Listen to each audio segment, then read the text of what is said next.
और रसूल का जिक्र होता है तो मेरे नबी आमिना के बाद मुस्तफा जाने रहमत इरशाद फरमाते हैं मैं 70,000 रहमत के फरिश्तों को लेकर हाजिर होता हूँ। इसी को किसी शायर ने कहा है कि जहाँ जिक्र हबीब होता है, जहाँ जिक्र हबीब होता है, खुद खुदा भी करीब होता है, उनके मजलिस में बैठने वाला आदमी खुशनसीब होता है। सुभान अल्लाह। किस्मत वाले हैं, अच्छे मुकद्दर वाले हैं। तो मैंने दुरूद पढ़ने के लिए कहा तो कुछ लोग सर झुकाए बैठे हैं, कुछ लोग एक दूसरे को देखते हैं, कुछ लोग बातें करते हुए नजर आते हैं।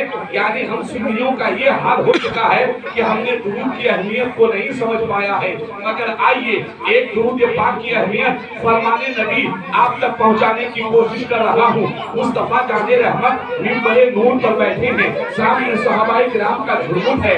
आका इरशाद फरमाते हैं ऐ मेरे जानिसारों, ऐ मेरे चाहने वालों, ऐ मेरे सहाबियों, तुम में से जो शख्स मुझ पर रोजाना 100 मरतबा दुरूद पढ़ लेता है उनके 1,80,000 गुनाह को मिटा दिया गया। सुभान अल्लाह। सहाबी रसूल थे, आज के वहाबी नहीं। अकीदत उनकी मुकम्मल थी। उन्होंने कहा आमिना के लाल की ज़बान से जो बात निकल जाए वो अपनी जगह अटल है। पत्थर गिर सकता है, जमीन फट सकती है, सितारे गिर सकते हैं, दुनिया का निजाम इधर उधर हो सकता है, मगर मुस्तफा जाने रहमत की ज़बान से जो बात निकल गई है वो बात अपनी जगह अटल है। सुभान अल्लाह। बेशक खड़े होते हैं, अर्ज करते हैं या रसूल अल्लाह। आप लोग इधर जाइए, पीछे से क्या देखिए, आ जाइए। एक सहाबी खड़े होते हैं, अर्ज करते हैं या रसूल अल्लाह, या हबीब अल्लाह, अगर कोई आपका चाहने वाला आप पर रोजाना 100 मरतबा दुरूद पढ़ ले तो आपका फरमान है कि उनके 1,80,000 गुनाह माफ किया जाएगा। अब अगर उस दुरूद पाक पढ़ने वाले के इतने गुनाह ना हो, तवज्जो के साथ, अरे ए बाबू बैठ जाओ, की बात है ए छुआ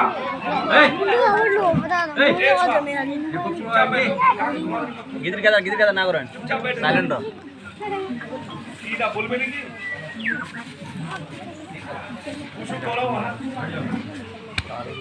के साथ सहाबी ने अर्ज किया या रसूल अल्लाह, आपका चाहने वाला कोई पढ़ लिया 100 मरतबा दुरूद और उनके इतने गुनाह ना हो, 1,80,000 गुनाह बहुत होते हैं, अगर उनके इतने गुनाह ना हो तो फिर क्या होगा?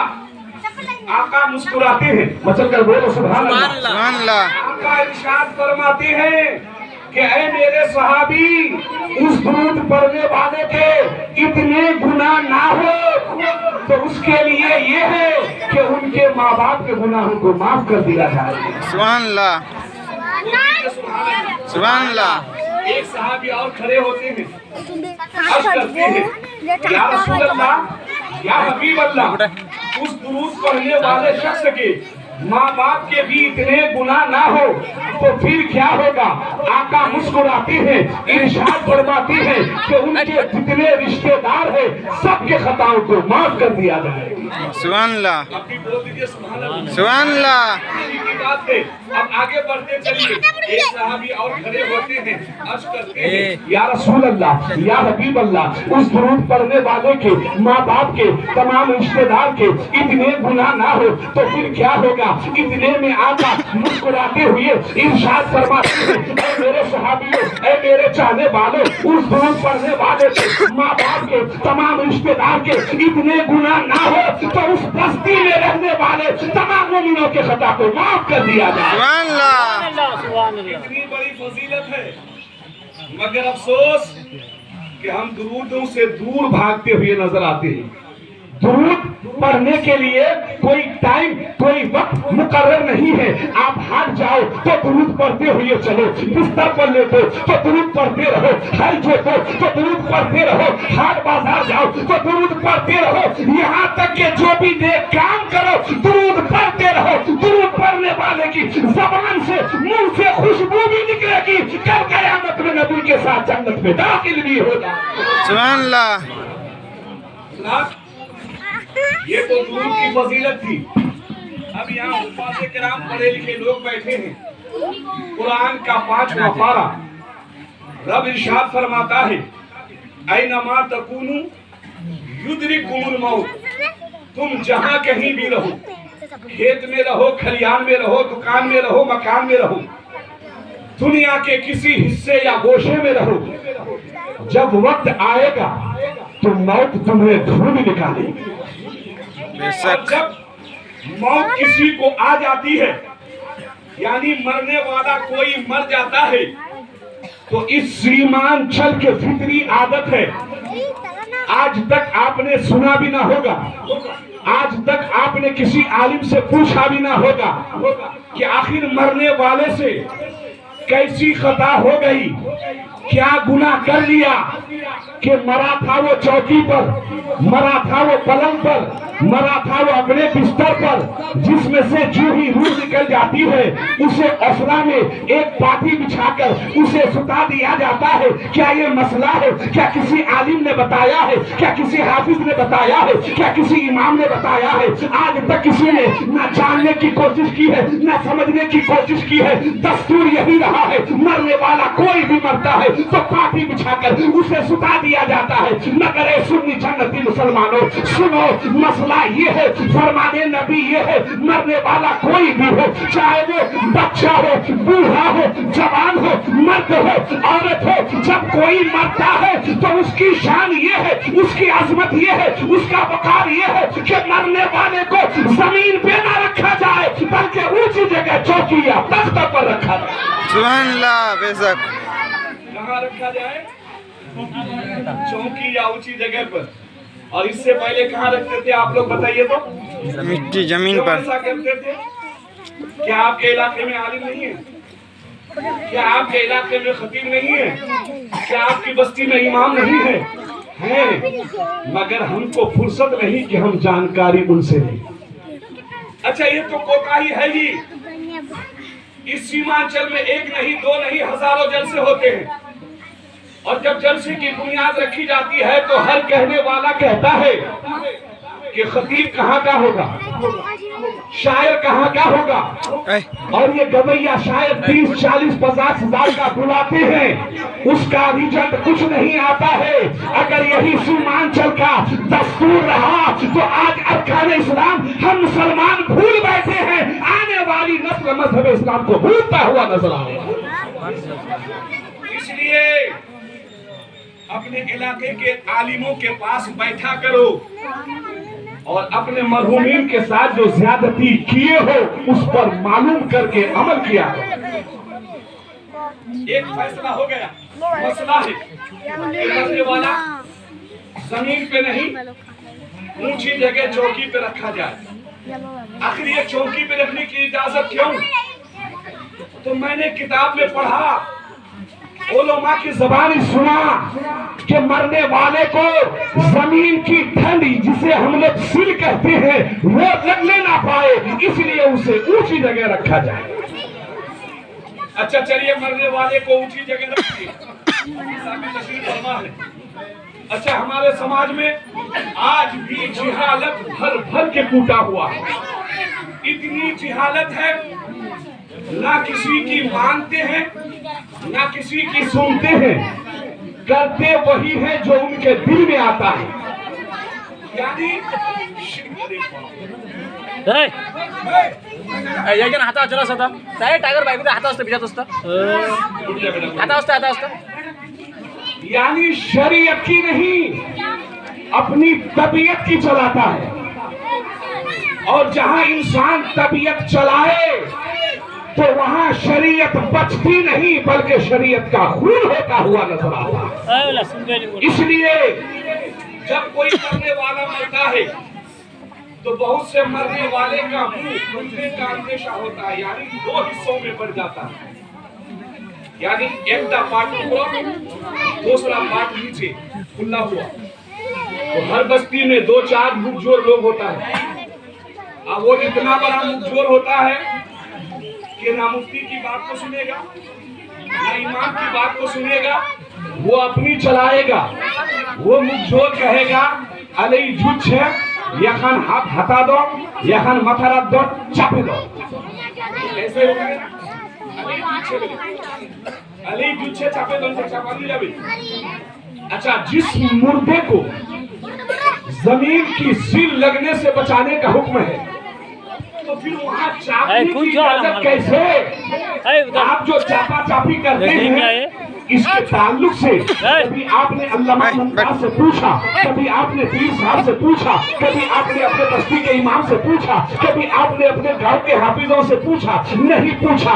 यानी शरीयत को हमने बालाए ताक रखकर अपनी तबीयत का किया है। मुंह खोलने वाले का मुंह चाप देता है। तो ऐ सुन्नी जन्नती मुसलमानों, शरीयत इस चीज से मना करती है। चापा चापी करने की गुंजाइश भी नहीं है, इजाजत भी नहीं है। मसला ये है कि अगर उनका मुंह खोलने का अंदेशा हो, चौड़ी पट्टी कपड़े का बनाकर एक पट्टी ठोड़ी के नीचे लगा दो और आस्था से टांग कर माथा में बांध दो। मसला ये है। अच्छा, बहुत सब मरने वाले का हाथ पांव खोखला हो जाता है, जरा होता है कि नहीं? तो जब यहाँ पर चापा चापी हो तो क्या होगा?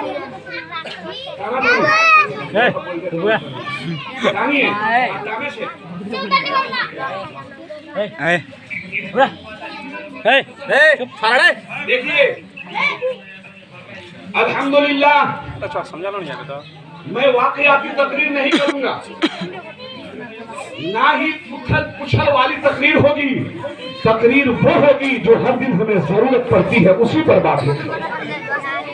आज हमारे सीमांचल में मुर्दे को नहलाने का तरीका भी किसी को नहीं मालूम, कफन पहनाने का सही तरीका नहीं मालूम, जनाजा लेकर चलने का तरीका नहीं मालूम। आज हम मुर्दों के साथ ज्यादतियां करते हैं। हर साल जलसा होता है मगर रिजल्ट कुछ नहीं आता है। ऐसे ही इलाके के उलमा को छोटे छोटे जलसों में बुलाते रहो, एक एक मसला पर सुनते रहो, उस पर अमल करने की कोशिश करो।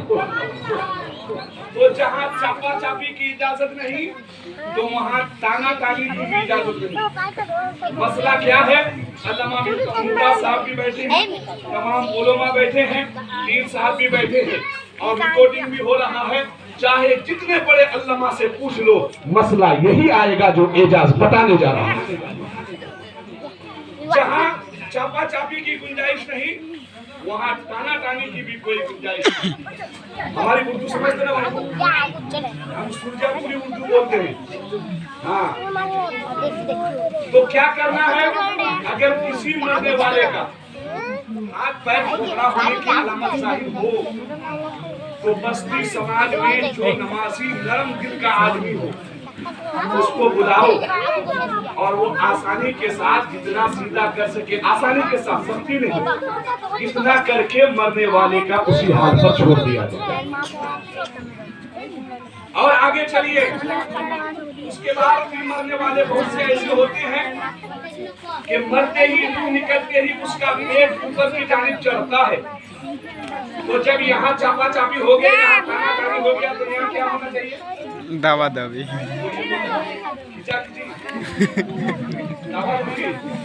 ऐसा होता है। इजाजत नहीं। मसला क्या है? फरमाने नबी क्या है कि अगर मरने वाले का पेट ऊपर की तरफ झूमता हो या चढ़ता हो, तो कोई वजनी चीज, वजनी से मतलब 10-5 किलो नहीं, हल्का वजन हो, लकड़ी हो, तकिया हो या गीली मिट्टी हो, जितना मुर्दा सह सके उतना पेट पर रख दो, जिसकी वजह से पेट ऊपर की जानिब चढ़ ना पाए। इतना भी ना रख दो कि मुर्दा को तकलीफ का बास बने। उसके बाद मुर्दा अपनी जगह लेते हैं। सब लोग आए हुए हैं, अपने भी आए, बेगाने भी आए, रिश्तेदार भी आए, अड़ोसी पड़ोसी सब लोग आते हैं ना। वो आने के बाद एक हुंकार सा उठता है, रोने की, आहो बका की, चीखो पुकार की। खास तौर से हमारी बहन बेटियां, हमारी बहुएं, हमारी माएं, इनसे पहले उसे देखना गवारा नहीं करता। उनकी खैर खाही भी नहीं करता, उनको ये भी नहीं पूछता कि बताओ खाई है या नहीं खाई है, भूखी है या प्यासी है, आज रूह निकल गई है। तो हमारी बहन बेटियां हिचकिया भर के रो रही है, आहो बका करती है, चीखो पुकार करती है, बाल नोचती है, न जाने अपनी जबान से क्या क्या बयान करती है। तो ऐसे रोने को नौहा कहते हैं और नौहा शरीयत में हराम है। आमिना के लाल मुस्तफा जाने रहमत इरशाद फरमाते हैं कि जब किसी मौका पर कोई बहन बेटी या कोई भाई या कोई बाप आहो बका करे, चीखो पुकार करे, जोर जोर से रोए, तो उसे सबसे पहले मना करो। अगर वो मान जाए तो ठीक है, अगर नहीं मानता या मानती है तो उसके मुंह में राख या बालू भर दो, जिससे कि उसकी आवाज बाहर ना निकल पाए। समझ रहे ना, आवाज बाहर ना निकल पाए। और हमारे सीमान चलो तो वाकई बेसी महबूब समझे थे कि चाय बेसी कान से वो मुर्गान खाने लोग का रोल सब पड़ेगा। हमारे सीमान चलो चाय बेसी कान से लोग का बेसी वार बहुत को वो मुर्गान खाने लोग का रोल सब पड़ेगा। तो ये रोने धोने की इजाजत हरगिज नहीं। अब सुनो, मरने वाला मर गया, कफन की तैयारी हो रही ना। इतने में दिल्ली मुंबई हरियाणा किसी का बाल बच्चा है बताइए, चल देगा कठिना बन जाएगा।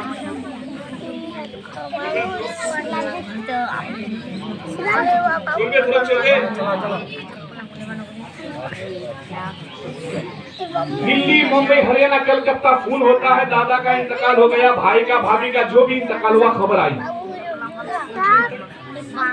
इससे पहले बाप बीमार था, माँ बीमार थी, ना बेटा देखने आया ना टका भेजा, खबर तक नहीं लिया। और जूं ही वो बूढ़ा बूढ़ी मर जाता है तो वो बेटा को जूं ही खबर पहुंचती है वो फौरन कहता है कि आदमी माटी देना, जब तक मैं घर नहीं पहुंचूं मोर इंतजार करन मी और ही माटी होगी। इंतजार पूरी दुनिया करती है। कहीं कहीं नौबत तो ये आती है कि 24 घंटे मुर्दा को रखा रहता है और उस वक्त बेटा का इंतजार हो रहा है। क्या उनका इंतजार शरीयत की तरफ से इजाजत है? क्या किसी आलिम ने आज तक आपको बताया है? क्या किसी इमाम ने आपको कहा है कि मौता का इंतजार करो, वो जब तक उनका बेटा या उनका रिश्तेदार न आए तब तक मिट्टी नहीं होगी? हरगिज नहीं, उसके इंतजार की कोई जरूरत नहीं है। इसलिए जरूरत नहीं है कि ये वो बेटा है कि अब तक तो जब तक वो बीमार था पूछने वाला न था, दवा दारू का कोई ख्याल न रखा था, आज मर गया है तो 20,000 का टिकट बनाकर मिट्टी देने आ रहा है। उस बदबख्त का इंतजार हो रहा है। एजाज का पैगाम सुनो, फरमाने नबी सुनो, उस बदबख्त का इंतजार न करो, उसके लिए कतई इंतजार मना है। जितनी जल्दी हो सके नैला खुलाकर कफन पहनाकर मुर्दे को दफन कर दो, यही मसला है, यही फरमाने नबी है। ये तो मसला है कि इंतजार न करो, जितनी जल्दी हो सके नहला धुला के दफन कफन कर दो। मगर जो मरा हुआ है उसका पैगाम सुनो, बचल कर बोलो या रसूल अल्लाह। जो मरा पड़ा है, चाहे वो आपका भाई हो, चाहे वो आपका बेटा हो, या आपकी माँ हो, जो भी हो, वो मुर्दा पैगाम दे रहा है कि मेरे बेटे, ए मेरे भतीजे, ए मेरे रिश्तेदार, ए मेरे अड़ोसी, ए मेरे पड़ोसी, तुम किसी का इंतजार न करो, जितनी जल्दी हो सके मुझे नहला धुलाकर कफन पहनाकर इत्र बसाकर जनाजा पढ़ के मुझे मिट्टी में दबा दो। मैं देख रहा हूँ मेरी जियारत के लिए सरकार जलवा कर होने वाली। सुभान अल्लाह। अच्छा, यहाँ एक मसला बता देता हूँ कि आजकल दाढ़ी रखने वालों से लोग गुरेज करते हैं। दाढ़ी रखे मुल्ला और दाढ़ी रखने वाले को लोग फकीराना निगाह से देखते हैं। अगर आओ इसमें लगे हाथ, दाढ़ी की अहमियत को समझो। और जो दाढ़ी नहीं रखाए हैं यहीं से चेहरे में दाढ़ी सजा लो, मरहुमा ज़ैगुल निसा को उसका फायदा भी मिल जाएगा, तुम्हारी जिंदगी भी सवर जाएगी। सुभान अल्लाह। नबी ये दो जहां आमिना के लाल जिन पर हम मर मिटने के लिए तैयार हैं, वो नबी फरमाते हैं, हदीस है حدیث کا مفہوم ہے کہ میں تمام مومنین کے قبر میں جاتا ہوں. مچل کر بولو سبحان اللہ. کیا فرمایا کہ ہر مومن کی قبر میں سرکار حاضر ہوتے ہیں. مچل کر بولو سبحان اللہ. مگر حاضری کا انداز الگ الگ ہوگا. یہاں بہت سارے لوگ سفر کیے ہوئے ہیں. ٹرین میں جب سفر کرتا ہے چالو ٹکٹ والا بہت پریشانی اٹھاتا ہے, سلیپر والا تھوڑا اس سے کم اور اے سی والا فل آرام سے سفر کرتا ہے. تو ایسے ہی قبر کی بھی منزل ہے الگ الگ. سرکار ہر مومن کے قبر میں تشریف لائیں گے مگر انداز الگ ہوگا. الگ کیا ہوگا؟ یہ نبی یہ دو جہاں کا فرمان ہے. آمینہ کے لال فرماتے ہیں, مصطفیٰ جان رحمت ارشاد فرماتے ہیں کہ جس مومن کے قبر میں میں جب حاضر ہوں گا, اگر وہ مرنے والا دنیا میں داڑھی سجا کے رکھا تھا, میری سنت کو آباد کیا تھا, دنیا میں داڑھی سجا رچا کے رکھا تھا, اس پر عمل کیا تھا, تو اس مرنے والے کے قبر میں جب میں حاضر ہوں گا, چہرے پہ داڑھی دیکھوں گا, تو مرنے والے کے سامنے روبرو کھڑا ہو جاؤں گا. وہ مجھے دیکھتا رہے گا, میں اسے دیکھتا رہوں گا. اور وہی مرنے والا سفاچت یو پکائے ختم گیل قبرت. آقا فرماتے ہیں ان کی بھی قبر میں حاضری ہوگی مگر جو ہی داڑھی چہرے پہ نہ ہوگی رخ انور کو پھیر لیا جائے گا. اللہ اے سنی جنتی مسلمانوں, آج سے اپنے چہرے پہ داڑھی سجا لو. جس مومن کے چہرے پہ داڑھی ہوگی, دنیا میں تجھے دیکھے کوئی نہ دیکھے, قبر میں سرکار دیکھیں گے, تم سرکار کو دیکھیں. وقت اجازت نہیں دیتا کہ میں تقریر کو لمبا کروں. انشاءاللہ چونکہ 2:30 بجے ختم ہو جائے گا, 2 بج گیا ہے, تو پھر کبھی موقع ہوا